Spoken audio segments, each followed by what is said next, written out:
Have you looked at what's on Missouri's August 4th ballot yet? If not, now's the time.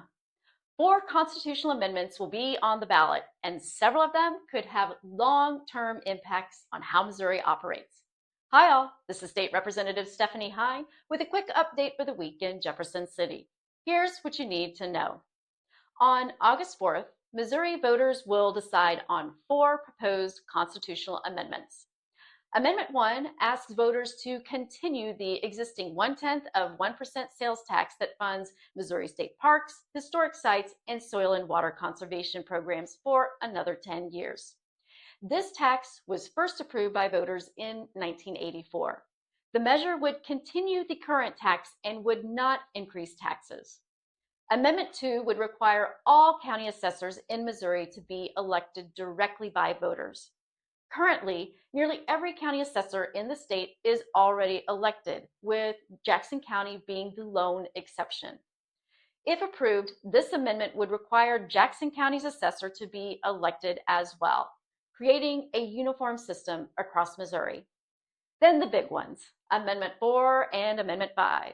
Amendment 4 would change the requirements for citizen-led constitutional amendments proposed through Missouri's initiative petition process. The measure would require all citizen-led constitutional amendments passed with a statewide majority and a majority of vote in all 8 congressional districts. This is an incredibly high bar to reach and essentially eliminates citizen-led participation in direct democracy. The last measure, Amendment 5, would give the General Assembly broad authority to expand sales and use taxes to any goods or services as part of a plan to eventually reduce and eliminate Missouri state income tax. If passed, it would represent a major shift in how Missouri pays for things like schools, roads, and public services, and who pays for them. These are significant proposals, and I encourage every voter to spend some time learning about them before casting a ballot.